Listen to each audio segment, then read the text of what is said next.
Right, the first courgette of the season has come out, and what I'm going to do is, as there are others developing, I'm going to take this one off. It's a misshapen one. Sometimes courgettes, just the first ones, can be misshapen, so I'm going to take this one off. It's not going to be much of a meal, but it will encourage the others to develop.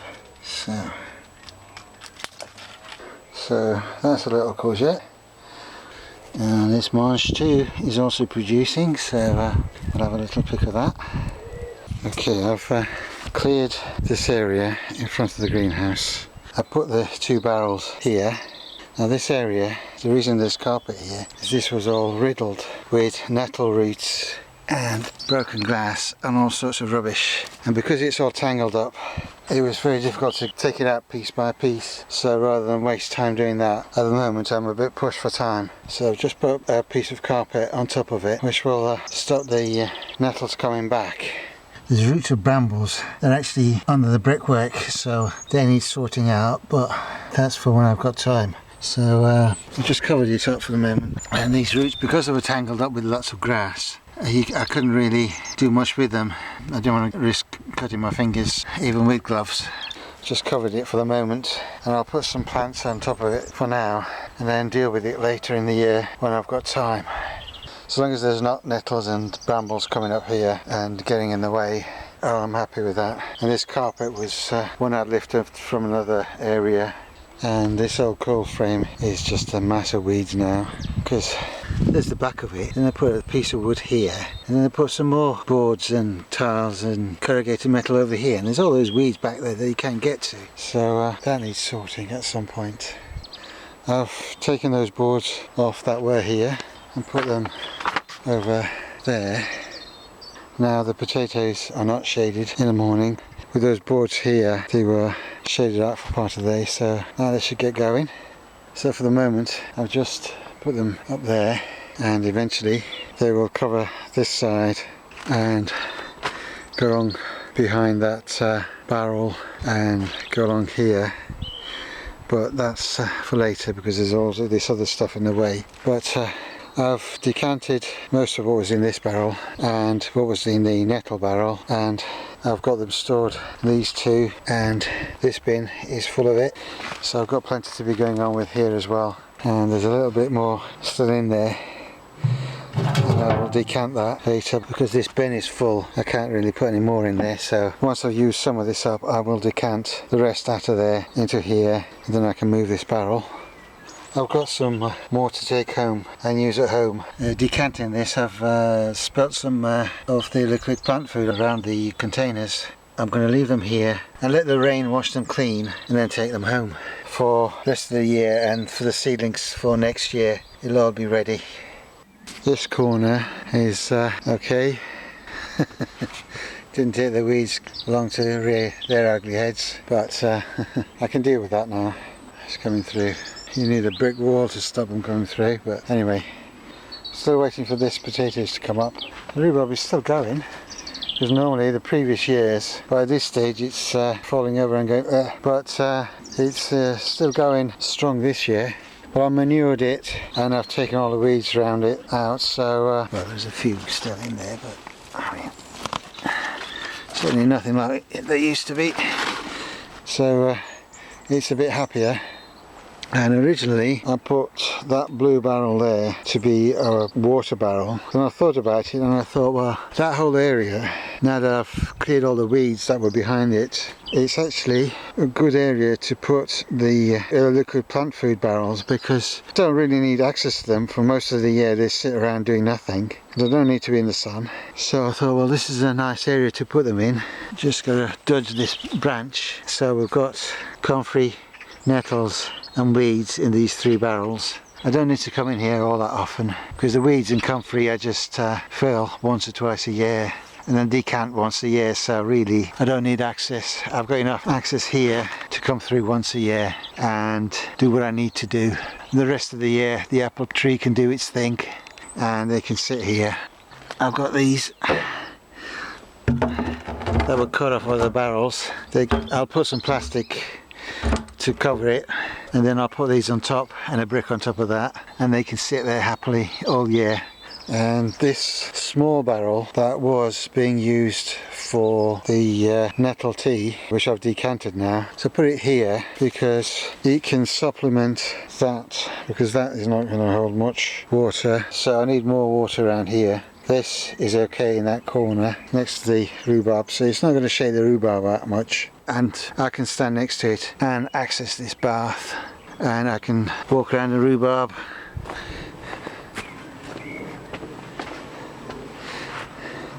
There's the rhubarb, there's the barrel, and I can access this and even access that end, so this is not going to cause any problems sitting there. So I can just fill that with a hose pipe, and it'll be enough for 2 or 3 uses to water the potatoes. So what was a completely messy corner full of rubbish is now useful area, rainwater collection, because I need the rainwater for the liquid plant foods. So this will only ever be used for collecting rainwater because it's wide, so it should be good for collecting rainwater. We haven't had much recently, but it does work because it's been used for that before. So we've got 2 potato beds now. Now these pots are there so I can layer this loganberry. We've got loganberries here mixed with nettles and other weeds, and then we've got the bath for the watercress, and those are there for layering this other loganberry, just in case one doesn't take. I want to have a backup, so I've got 2 or 3 plants coming out of this. So one of those will be used for that. So we've got the water barrel, and it's just under the apple tree, so we might get the other apple dropping in there, but that's alright, I can live with that. And then we've got the liquid plant foods, and this was all the weeds and stuff that I dug up to be rotted down and composted. That will go eventually. It's got a little bit left in there, and then that will go and be used, so that it will be a nice little productive area rather than the mess that it used to be. And I might put something solid against that fence to stop all the weeds pushing through, but for the moment I can cut whatever comes through. Right, so I made 3 trenches in this bath about 10 centimeters apart, and I'm going to broadcast the seeds in there and thin them out later. Now the seeds are tiny, and of course the wind has picked up as soon as I decide to sow these, so I'll just put them in. But as they are so tiny, I'm putting in quite a fair bit. Right, and as I broadcast these directly, I'm going to put something on there to protect them, both from the critters and also from the elements, because those are tiny seeds, and if you get a heavy downpour it's going to ruin things. So I'm going to put some corrugated plastic on top of it.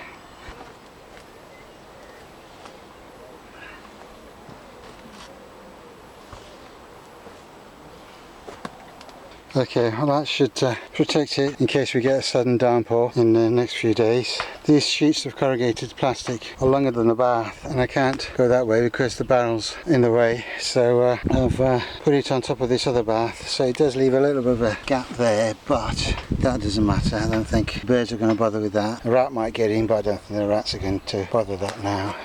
So that's the watercress done. Okay, I've removed the corrugated metal that was here, and behind it there is pieces of wood, and they've used that to hold the tiles in place, but well, it's just a weedy mess back there. So they haven't done it properly, they've done a shoddy work. They've just buried it just slightly in the ground. Good idea, badly executed. So I'm going to take that out, then I can get to these weeds, because there's a root behind there, it's impossible to get them. So, just if I pull it hard enough, it should come out. I think it's going to come out at this end. Yep. Yep. Oh, that came out. So this came out. So all good it is. Pull out these. I might have to just dig around them a little bit. Well, those pieces of wood came out just by putting them in my hand over that old and rotten. This corner piece, it will come out once I pull this out. I can lever that out, but I think some of this bindweed is sort of in there where you can't get your hand in. So it has a fine time getting itself established where it knows I can't get to the roots. Right, so these should, once I scoop a little bit off the bottom,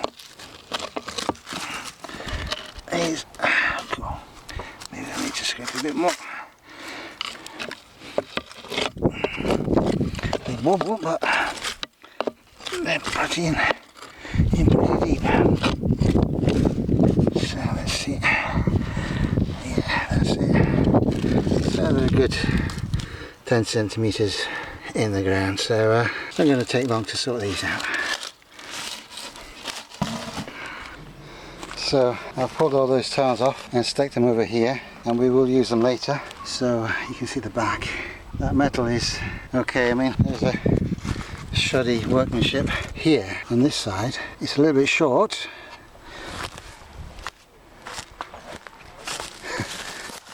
And on this side, it's actually sticking proud.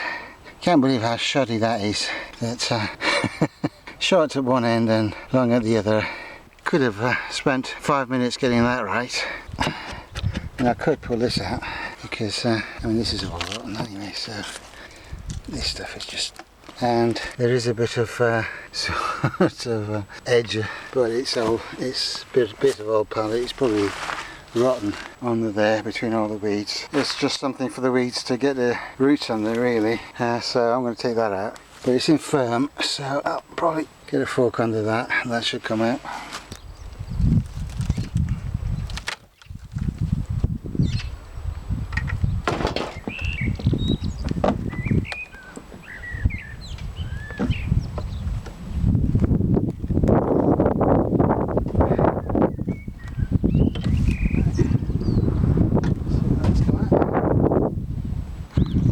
That's all come out as one piece.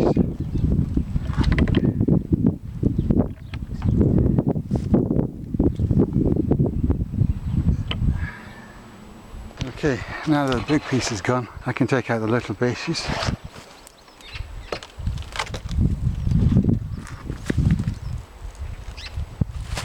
That's all sorted.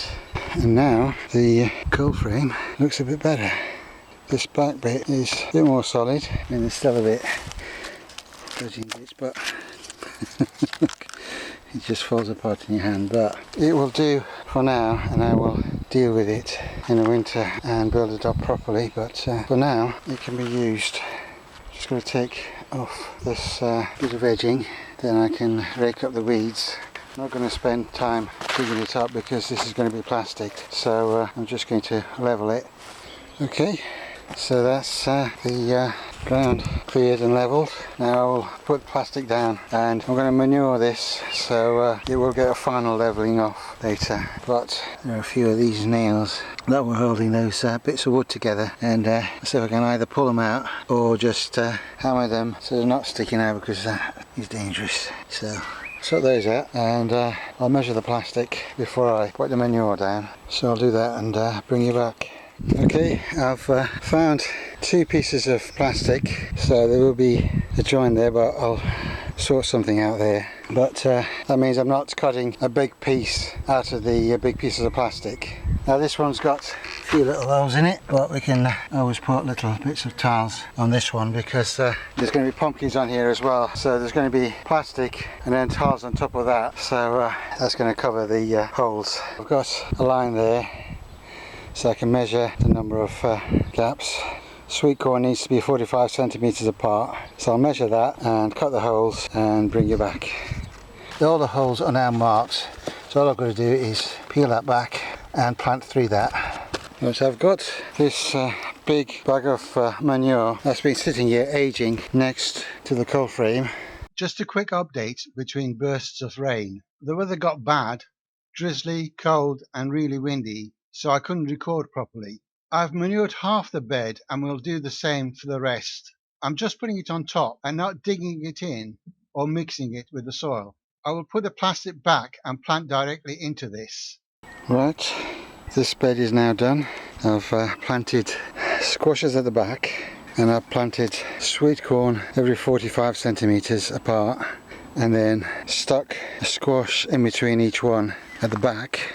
So in this old coal frame I've got 3 across and I've got room for 8 along, but I don't really need that many sweet corn, so the rest of it I've filled with sunflowers. Now I've put tiles around. They will hold the plastic down, and they will keep the leaves of the squash off the plastic, because obviously there will inevitably be dips and water will pool under the plastic, and I don't want the squash resting in that and rotting. It's not going to get too hot once the squash get going, because this will all be covered, or more or less covered. One other thing to note is all the bindweed roots that were under this bag of manure that was here, and there was a tiny little hole in the bottom of the bag, and they'd managed to get through, but because the bag was covered it wasn't too bad. Otherwise they could have just grown all over the manure, but because it was covered there was only a few little bits of roots in it. But you can see it's just absolute mat of. So I mean, I've been walking on it this morning, but yesterday when I lifted that bag up it was quite horrendous. You see it had tried to get in, and it was all over the bottom of the bag, and it's tiny little hole they managed to get through. This unoccupied plot next to me has got lots of comfrey plants dotted around the place. So as they're not being used, I thought I'd pick some and fill my comfrey barrel with it. It might not get a new tenant for some time, and they certainly won't be using it. They'll probably just think it's a weed and get rid of it, or try to. So I thought I might as well make use of it whilst it's going. And it has been flowering, and it's just starting to go to seed, so it's just at the right time to do it. I've used that to fill this barrel almost to the top, and then I will add some rainwater when we actually get some rain, and then I can close this up, and this one's done. I've half filled the nettle barrel already, and that will continue because there's still quite a lot of nettles around the place. And this weed barrel is going to start filling up as well, so before long I will have all these 3 barrels filled. The wheelie bin is almost full of weeds. I've crammed it in, so I've got 1 full barrel here, and I'm going to be filling the other barrel soon. Right, the weather's pretty grotty, so I won't film the whole thing, but what I've done, whilst there's a 2-minute break in the rain, I've cut through the upright, so cutting these pallets in half that way. So I've cut through that side, and I've marked these for. I already cut the other side, so I'll cut through this and I will end up with 2 half pallets. But the weather's not cooperating, so I'll do that and bring you back.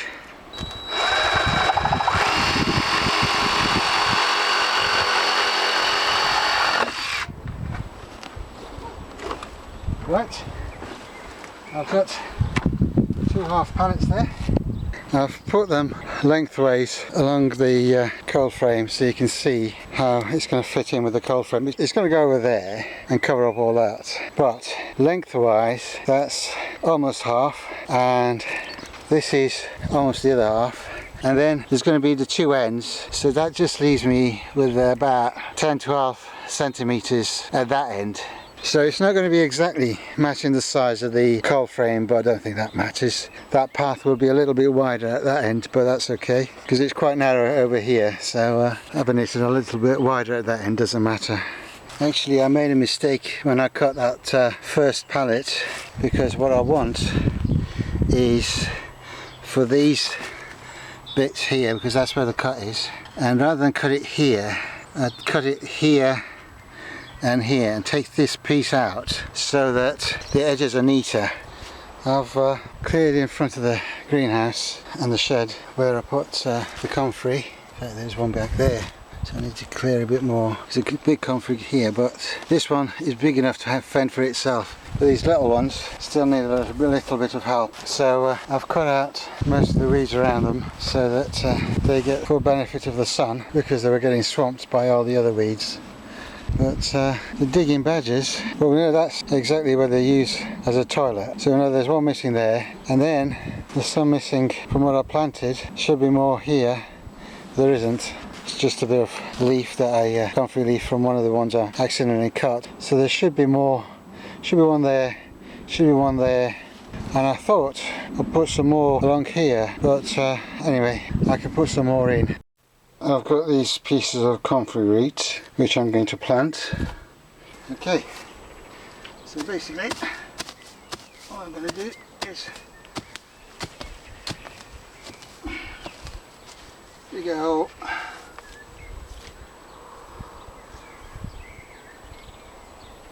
drop it in, cover it back up, mark it with a post and do a good drink. Right, I planted those and I marked them with bamboo canes. Now if you look, there's one there and one there, so ideally there should have been one there, but because that's where the badgers use as a toilet, I put it over there slightly off to the side because I'm not digging that up, and these other ones are alright. So I put there, and I put two at this end because I think last year I probably didn't put one at this end because that's where the hedge was, and I've taken that out. So I put some more there. So I have 2 rows of Comfrey, and next year I might take a light picking off it, and a year after I'll be able to get good crops off this.